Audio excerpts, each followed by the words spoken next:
अन्नदाता, नीत तुम्हारा अन्नदाता। पग पग पर है संग तुम्हारे अन्नदाता।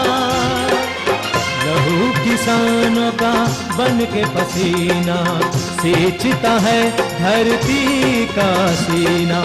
मेहनत का तेरी हक दिलवाने, नई तकनीक नई खोज बताने। पशुधन को गुणवान बनाना, पौध सुरक्षा को सिखलाना, खेती के सब गुर समझाने, भारत का सरताज बनाने। आठों पहर है संग तुम्हारे अन्नदाता,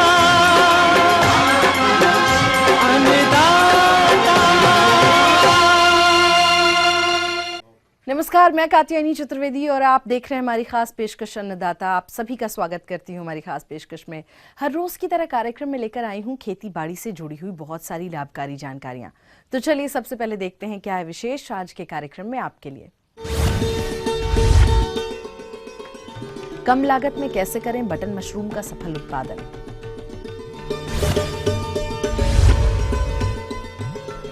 दुधारू पशु में प्रोलैप्स की समस्या और समाधान पर जानकारी। हल्दी की फसल में इस समय किए जाने वाले जरूरी कार्य।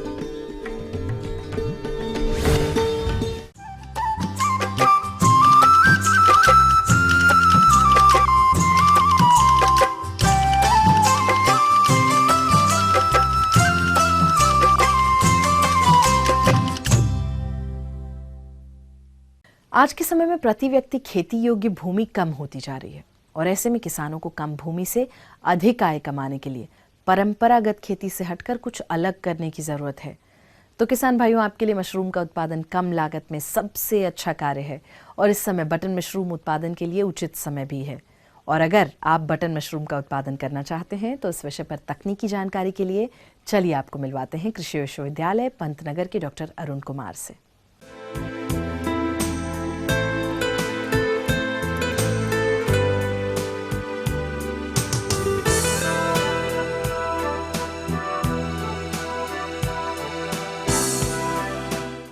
नमस्कार किसान भाइयों, आज मैं ये ऐसी खेती के बारे में आपको जानकारी देना चाहता हूँ जो कि कम लागत में और कम जगह पे आप इसको उत्पादन कर सकते हैं।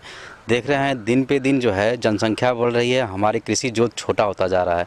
इसमें जो है हम अधिक सब्जी उगा नहीं पा रहे हैं, इसलिए हमें ऐसी खेती करनी है जिससे कम जगह और कम लागत में अच्छी उत्पादन मिल सके।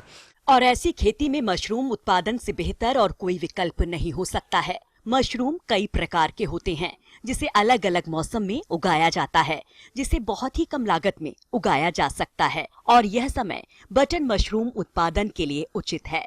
मशरूम की खेती करने के लिए आपको बंद कमरे की आवश्यकता होती है, हम इसको बाहर नहीं करते हैं। बंद कमरे में खेती करने के लिए इस जैसे आप झोपड़ी हुआ, आपका बंद कमरा हुआ, उसमें आप खेती कर सकते हैं और आप सीजन में इसको भी खेती कर सकते हैं। लेकिन हम आपको बताना चाहते हैं कि अल्प लागत में इसकी खेती कैसे करें। जैसे मशरूम की खेती करने के लिए आपके पास जो भी कृषि अवशेष हैं उसमें आप इसकी खेती कर सकते हैं। जैसे कृषि अवशेष हुआ आपका गेहूं का भूसा, धान का पुआल, इसको आप इसमें आप मशरूम की खेती कर सकते हैं। इन सब में आपको करना क्या है, जब भी बटन मशरूम की खेती करें, 1 टन अगर आपको जो है कंपोस्ट बनानी है, उसमें आपको जो है डालना होता है 100 किलो गेहूं का चोकर, 600 किलो मुर्गी की खाद, 50 किलो जिप्सम और 10 से 12 किलो यूरिया ये डालते हैं। डालने के बाद अच्छी तरह से मिक्स करते हैं। मिक्स करने के बाद ढेर बनाएं। आपका जो है जो भी ढेर बनाएं, ढेर की साइज़ इतना ध्यान रखें आप कि जो है कि 1.5 मीटर ऊंचा और 1 मीटर चौड़ा हो, ताकि उसमें फर्मेंटेशन की क्रिया हो सके। इसको मिलाने के बाद अच्छी तरह से लगभग 3-4 दिन पे पलटाई करते रहते हैं। देखेंगे आप कि पूर्ण रूप से कंपोस्ट 28 से 30 दिन में ये कंपोस्ट तैयार हो जाता है। इसमें अमोनिया की गंध नहीं रहती है, कंपोस्ट पूर्ण रूप से भुरभुरी हो जाती है। इसका पीएच मान 7.5 से 7.8 रहता है, तब जाके ये कंपोस्ट पूर्ण रूप से तैयार हो जाता है। फिर इसमें आपको 1 क्विंटल कंपोस्ट में 750 ग्राम स्पॉन डालते हैं। मशरूम के बीज को हम स्पान बोलते हैं।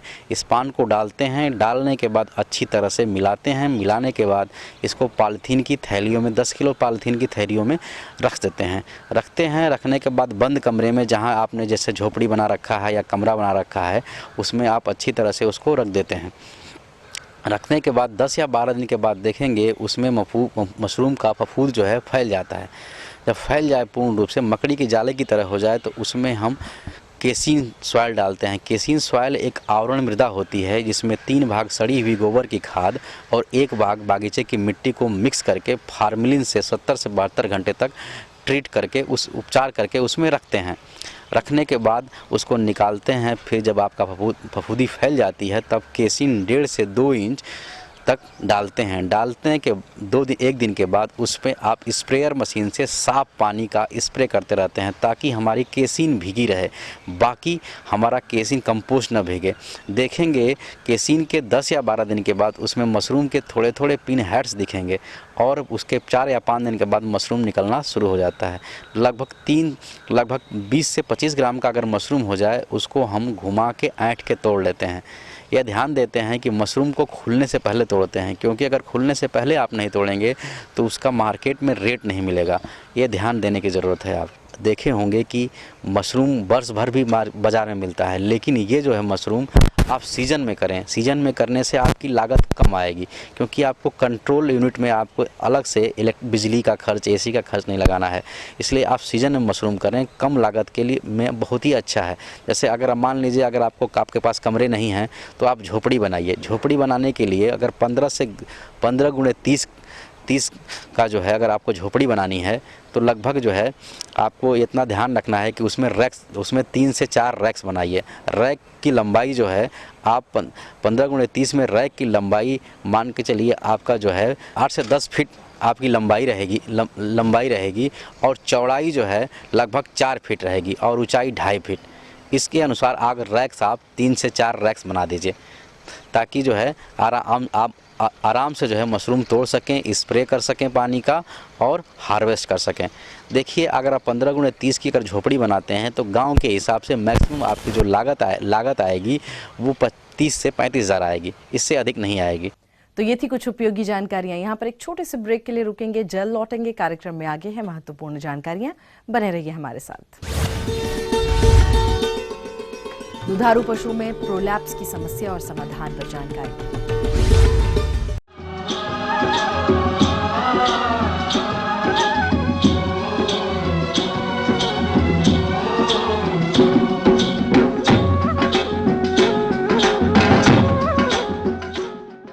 ब्रेक के बाद आपका एक बार फिर से बहुत स्वागत है अन्नदाता कार्यक्रम में। और चलिए अब बढ़ते हैं अपनी अगली प्रस्तुति की ओर।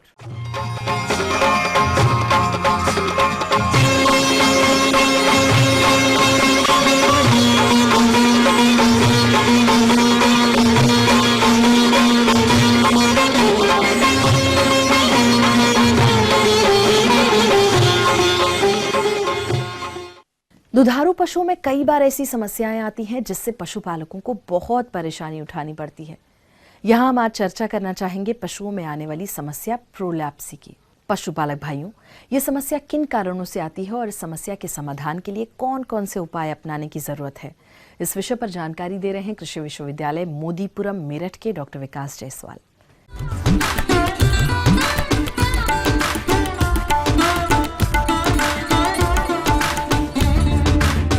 किसान भाइयों, मैं आज आपको जिस विषय के बारे में बताने वाला हूँ इसका नाम है प्रोलैप्स। प्रोलैप्स विभिन्न नामों से जाना जाता है। कहीं पे इसको गर्भाशय बाहर निकालना कहते हैं, कहीं पे गाद दिखाना कहते हैं, कहीं पे लोटा निकालना कहते हैं। तो इस प्रकार से विभिन्न नामों से जाना जाता है। किसान भाइयों, प्रोलैप्स समस्या मुख्यतः दुधारू पशुओं जैसे गाय अथवा भैंसों में ज्यादा देखने में आती है, लेकिन ये समस्या कुछ दुधारू पशुओं में आनुवांशिकीय भी पाई जाती है। तो इस समस्या से बचाव के लिए सबसे पहले ये जान लेना जरूरी होता है कि ये समस्या हमारे दुधारू पशुओं में कब कब देखने में आती है और इसके आने के क्या कारण हैं। किसान भाइयों, कुछ जानवरों में जैसे ही जानवर गाभिन होता है, इसके बाद 5वें 6ठे महीने से स्टार्ट हो जाता है। और पहले तो छोटा सा लाल रंग का जो है संरचना बाहर आती है, जो कि गर्भाशय जैसे बाहर निकलता है, तो लोग कहते हैं इसे लोटा दिखा रही है, गाद दिखा रही है। किसान भाइयों, ये समस्या कभी कभी बच्चा देने के बाद भी हो जाती है, जो कि मुख्यतः संक्रमण जिसका कि प्रमुख कारण है। तो सबसे ज़्यादा जो समस्या उत्पन्न होती है वो बच्चा देने के पहले वाली स्थिति होती है, जिसमें कि मैक्सिमम आपको 8वें या 9वें महीने में ये देखने को मिलेगा, जिसमें कि जानवर जब बैठता है या जानवर जब थोड़ी देर के लिए रिलैक्स होता है खाना खाने के बाद, तब जो है जो उसका गर्भाशय थोड़ा थोड़ा बाहर आने लगता है और धीमे धीमे करके ज़्यादा बाहर आ जाता है। और समस्या तब उत्पन्न होती है जब ये बाहर आके थोड़ा बहुत घिस जाता है, इसमें जो है मवाद बन जाता है और इसमें कीड़े वगैरह भी लग जाते हैं। किसान भाइयों, इसके कई कारण हैं। एक तो सबसे प्रमुख कारण शरीर में कैल्शियम की कमी होना। दूसरा किसान भाइयों, एक हार्मोन होता है प्रोजेस्टेरॉन, जिसकी कमी के कारण भी ये जानवर दिखाने लगता है। और तीसरा मैंने बताया कुछ जानवरों में ये आनुवंशिकी होता है कि उनका लक्षण होता है कि वो थोड़ा बहुत दिखाएंगे। ऐसा भी कुछ कम जानवरों में देखने को मिला है। प्रोलैप्स समस्या से ग्रसित दुधारू पशुओं का प्रबंधन एक तो स्वस्थ दुधारू पशुओं की अपेक्षा ज्यादा करना पड़ता है, दूसरा जब हमारे किसान भाई इस समस्या से ग्रसित पशु को बेचते हैं तब पशु की कीमत भी काफी कम लगती है। अतः स्वस्थ पशुओं को इस समस्या से बचाने और समस्या ग्रसित पशुओं को इस समस्या से छुटकारा दिलाने के लिए किसान भाई कौन कौन से तकनीक उपाय अपनाएं, आइए जानते हैं। जैसे आपका पशु अक्सर 5वें 6ठे 7वें महीने में, 8वें महीने में, 9वें महीने में, जो लास्ट के 3 महीने हैं, इन्हीं में ज़्यादा ये समस्या देखने को मिलती है। तो इसके लिए सबसे पहले किसान भाइयों आप ये कर सकते हैं कि जहाँ पे आप बांधे जानवर को, वहाँ पे थोड़ा सा स्लांट कर दें कि आगे की तरफ झुका हुआ जानवर हो और पीछे की तरफ पैर की तरफ थोड़ी मिट्टी ज़्यादा कर दें, तो जानवर थोड़ा सा झुका हुआ रहेगा आगे की तरफ से, तो इससे निकलने की संभावना बच्चेदानी की कम हो जाएगी। दूसरी किसान भाइयों, कैल्शियम उपयुक्त मात्रा में दें, क्योंकि अक्सर हमारे जो भैंस वाले जानवर हैं, महिषवंशी जानवर हैं, इनके बयान जो होती है मोस्टली ठंडक में होती है। जैसे ये ठंडक का सीजन ये जो निकल रहा है, इसमें मोस्टली भैंस बच्चा देती है, तो इस सीजन में कहीं ना कहीं कैल्शियम की कमी पड़ जाती है, तो इसलिए भी थोड़ा सा होता है, तो कैल्शियम उचित मात्रा में दें। तीसरा किसान भाइयों, जो प्रोजेस्टेरॉन की कमी है, तो प्रोजेस्टेरॉन हार्मोन कुछ लोग जाके तुरंत दे देते हैं, तो ऐसा नहीं करना चाहिए। इसके लिए ज़रूर आप चिकित्सक की सलाह ले लें, क्योंकि कभी कभी ऐसा होता है कि आप किसी व्यक्ति ने या झोला छाप ने आके प्रोजेस्टेरॉन का इंजेक्शन लगा दिया, तो इसमें क्या होता है कि जो उसका गर्भकाल है वो बढ़ जाता है। जैसे गाय है 9 महीने 9 दिन में बच्चा देना है, या भैंस है 10 महीने 10 दिन में बच्चा देना है, तो उसका गर्भकाल 5 से 10 दिन ज़्यादा हो जाता है अगर आप ड्यूरप या प्रोजेस्टेरॉन का इंजेक्शन लगाएंगे तो इसके लिए चिकित्सक की हमेशा सलाह ले लें। इससे बचाव के लिए ये भी आप कर सकते हैं, जो खाना आप देते हैं इसको 2 टाइम में आप जनरली देते हैं खाना, तो 2 टाइम में देने के बजाय 4 भागों में विभाजित कर दें खाने को और 4 बार में दें। इससे जो है खाने में गैस कम बनेगी और कम खाना उसके पेट में होगा, और ये जो बच्चेदानी बाहर दिखाने की समस्या यह भी कम हो जाएगी। तो इस प्रकार की कुछ चीज़ें की जा सकती हैं। कुछ होम्योपैथी दवाइयाँ भी आती हैं, जैसे सीपिया नाम की दवा आती है, लेकिन ये सीपिया नाम की जो दवा होती है ये भी गर्भकाल के ऊपर डिपेंड करती है कि किस गर्भकाल में दी जा रही है, तो इसके लिए भी आप अपने निकट के पशु चिकित्सा अधिकारी से संपर्क कर सकते हैं और दे सकते हैं। दूसरी बात किसान भाइयों एक और है कि अगर कोई जानवर इस बेत में लोटा दिखा रहा है या गाद दिखा रहा है, तो ये संभावना ज़्यादा हो जाती है कि वो अगले बेत में भी दिखाएगा, तो इसके लिए पहले से ही आप प्रिपेयर हो जाएं। दूसरी बात, अगर किसी जानवर ने बच्चा देने से पहले गाद दिखाई है, तो ये संभावना बहुत ज़्यादा होती है कि वो बच्चा देने के बाद उसकी जेर रुक जाए या बच्चा देने में उसे दिक्कत हो, क्योंकि मैंने पहले ही बताया कैल्शियम की कमी होती है, तो कैल्शियम की कमी के कारण वो बच्चेदानी को सिकोड़ नहीं पाती है, उसमें संकुचन नहीं हो पाता है और बच्चा देने में भी दिक्कत होती है। तो इसलिए आपको ऐसे पशु को निगरानी में रखना चाहिए बच्चा देते समय, और अगर ज़्यादा समय व्यतीत हो रहा है तो निकट के पशु चिकित्सा अधिकारी से संपर्क करके इसका निदान करवा लेना चाहिए।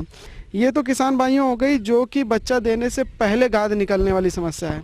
कभी कभी ऐसा होता है बच्चा देने के बाद भी गाद निकलने की समस्या होती है, या लोटा दिखाना या गर्भाशय निकलना।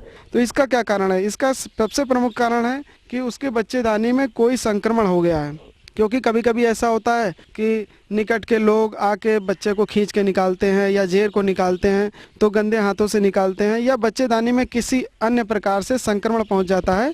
तो जो बच्चेदानी में संक्रमण पहुंच गया तो उससे मवाद जैसा निकलने लगता है, सफ़ेद रंग का द्रव्य निकलने लगता है। तो कुछ लोग कहते हैं कि दूध यहाँ से निकल रहा है, दूधिया निकलता है, बदबूदार, अगर दूधिया बदबूदार निकल रहा है तो इसका मतलब है कि बच्चेदानी में संक्रमण है। तो इसके लिए भी आप पशु चिकित्सा अधिकारी संपर्क करें, इसको वो आकर बच्चेदानी में कुछ दवाएँ डालते हैं, कुछ इंजेक्शन इंजेक्शन वगैरह लगाते हैं और बच्चेदानी का संक्रमण समाप्त हो जाता है, तो अपने आप यह समस्या दूर हो जाती है।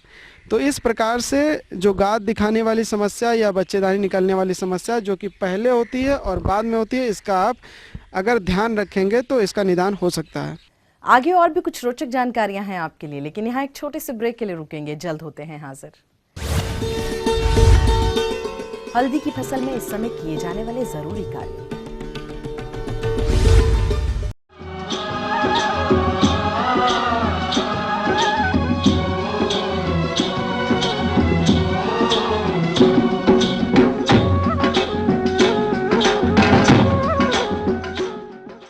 ब्रेक के बाद आप सभी दर्शकों का अन्नदाता कार्यक्रम में एक बार फिर से स्वागत है। चलिए अब रुख करते हैं अपनी अगली कड़ी की ओर।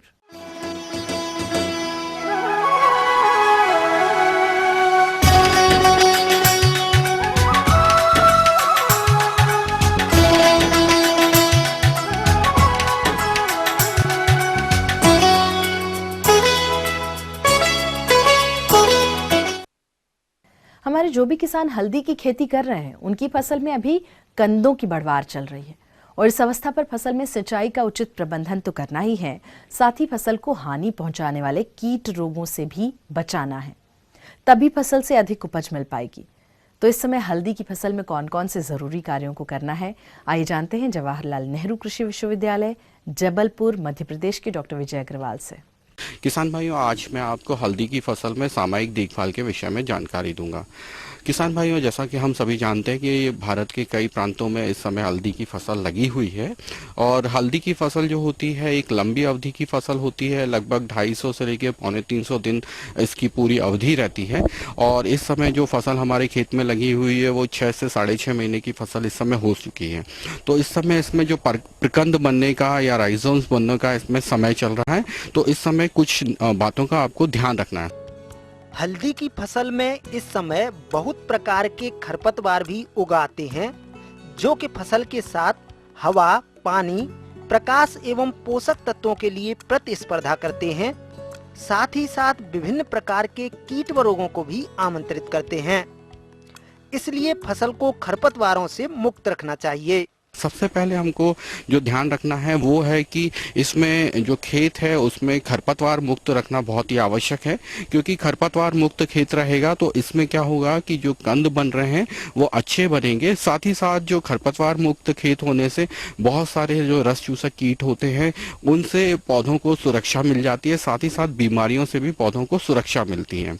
अच्छे उत्पादन के लिए आवश्यक होता है कि हम जो हल्दी का जो खेत है उसमें आप मिट्टी आप पर्याप्त मात्रा में चढ़ाते रहें। तो इससे जैसे कि आप निदाई करते हैं और पानी देने से पहले सिंचाई से पूर्व इसमें निदाई करने के साथ साथ कंदों पर मिट्टी चढ़ा दें, जिससे इसका जो फैलाव है, कंदों का फैलाव है, वो फैलाव सही प्रकार से हो सकता है। हल्दी की फसल से अच्छा उत्पादन प्राप्त करने के लिए मिट्टी के प्रकार तथा फसल की मांग के अनुसार सिंचाई करना भी जरूरी होता है। यदि आप फसल की आवश्यकता से अधिक या कम सिंचाई करते हैं तो हल्दी के उत्पादन पर विपरीत प्रभाव पड़ता है। दूसरी बात हमें ध्यान रखनी है कि खेत में नमी पर्याप्त मात्रा में हो, नमी की कमी भी ना हो, क्यों जिससे कंद बनने में समस्या आए और अधिक नमी में भी कंद सड़न रोग की समस्या रहती है। तो ध्यान रखें कि पर्याप्त मात्रा में खेत में नमी को बनाए रखें और इसके लिए आप इसके बीच में जो नालियां बनाई हुई हैं उनके माध्यम से आप सिंचाई कर सकते हैं या स्प्रिंकलर के माध्यम से भी इस फसल में सिंचाई कर सकते हैं। किसान भाइयों, यदि आपकी फसल का उचित वृद्धि व विकास नहीं हो पा रहा है तो आप कृषि वैज्ञानिकों की सलाह के अनुसार उचित सूक्ष्म पोषक तत्वों का भी छिड़काव कर सकते हैं। इसके साथ साथ अगर आपको लगता है किसान भाइयों कि इसमें बढ़वार सही नहीं हो रही है, बढ़वार में कोई समस्या आ रही है, तो उसके लिए आपको ध्यान रखना है कि आप इसमें जो घुलनशील उर्वरक बाजार में उपलब्ध होते हैं जैसे कि 19-19-19 का भी छिड़काव कर सकते हैं इसमें। इसके साथ साथ इसमें चूंकि ये जड़ वाली फसल है और इसमें पोटाश की अधिक मात्रा की आवश्यकता होती है, ऐसे में जो घुलनशील उर्वरक 0050 है उसका लगभग 5 ग्राम 1 लीटर पानी में मिलाकर, यानी 15 लीटर का जो पंप है उसमें 75 ग्राम आप 0050 जो घुलनशील उर्वरक बाजार में उपलब्ध होता है उसका आप इसमें छिड़काव कर सकते हैं। हल्दी की फसल में इस अवस्था पर कुछ रोगों का भी प्रकोप होता है, जिससे हल्दी के कंदों का उचित विकास नहीं हो पाता और किसानों को हल्दी का कम उत्पादन ही प्राप्त होता है। इसलिए इन रोगों का समय से नियंत्रण करना भी जरूरी होता है। किसान भाइयों, इसमें आप देखेंगे कि पत्ती पर एक बीमारी आती है जो फफूंद जनित बीमारी होती है, जिसमें पत्ती पे भूरे रंग के गोलाकार धब्बे पड़ जाते हैं। तो उससे भी पौधों को सुरक्षित रखना बहुत आवश्यक है, अन्यथा इससे कंद के विकास पे विपरीत प्रभाव पड़ता है। और इसके लिए किसान भाइयों, बाजार में मैनकोजेब और मेटालेक्सिल का जो मिक्सचर आता है, कॉम्बिनेशन आता है, कई नामों में बाजार में मिलता है, जिससे रेडोमिल आदि के नाम से बाजार में मिलता है। इसकी लगभग 2.5 ग्राम मात्रा 1 लीटर पानी में मिलाकर हमको खड़ी फसल पे अगर छिड़काव करते हैं तो जो पत्ती पे आप देखेंगे फफूंद जनित रोग इस समय आ रहा है, उससे हमारे जो फसल है वो सुरक्षित हो जाएगी। तो इन सब चीजों का अगर ध्यान रखते हैं तो आने वाले समय में जो हल्दी की फसल जब हमारी उखड़ेगी तो उससे जो कंदों का विकास अच्छा होगा और उत्पादन भरपूर मिलेगा।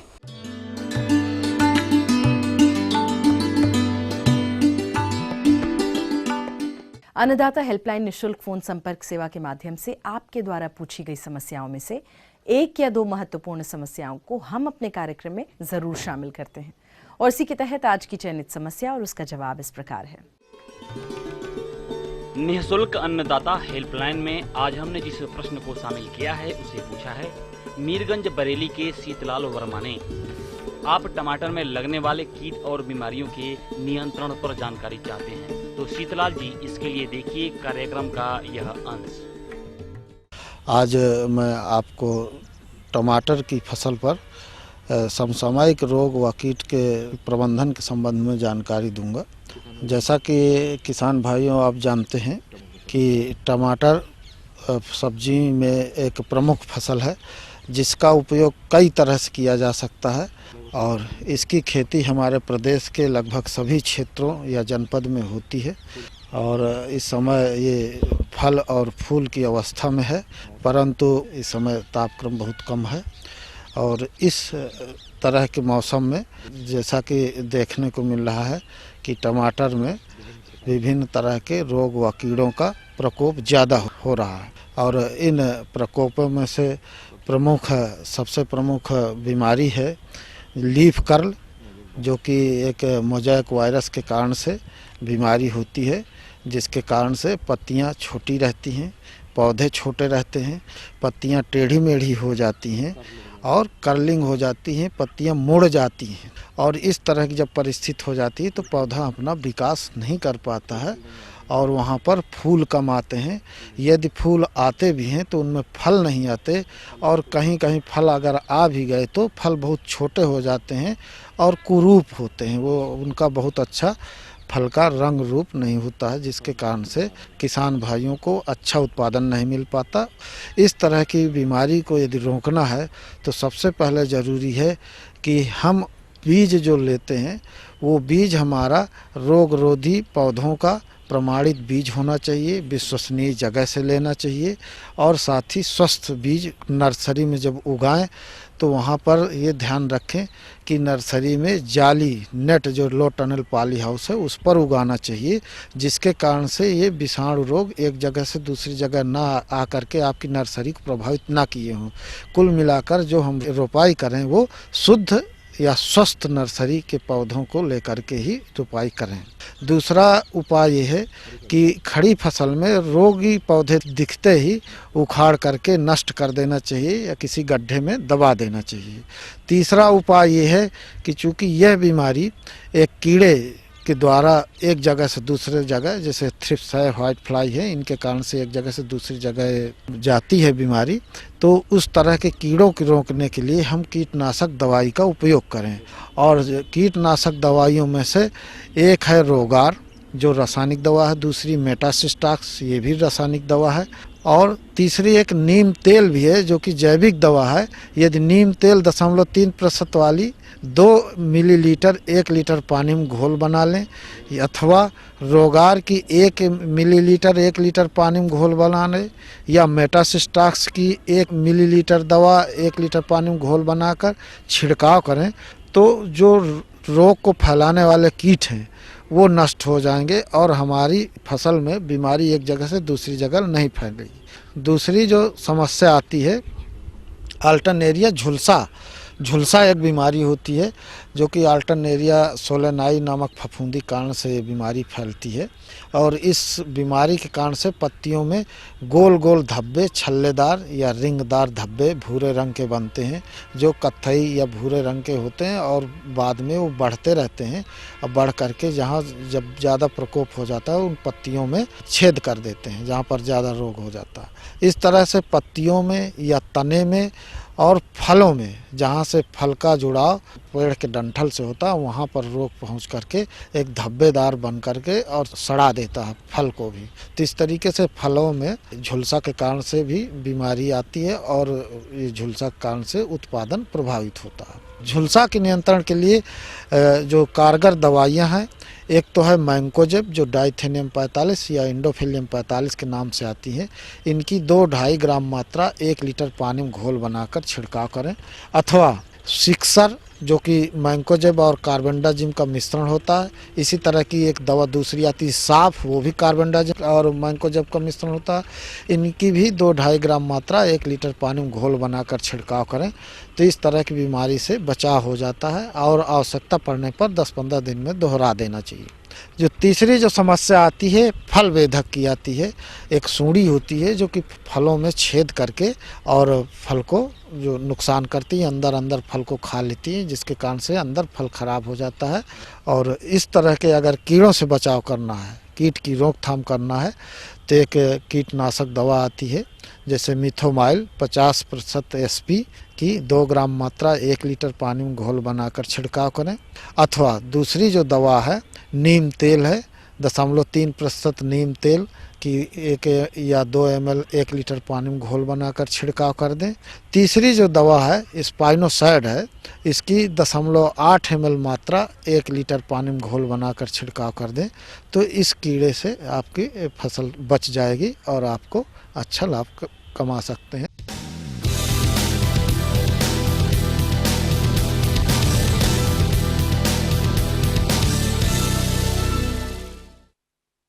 तो राज्य की विभिन्न मंडियों में कृषि उत्पादों के चढ़ते उतरते बाजार भाव की संक्षिप्त जानकारी इस प्रकार है।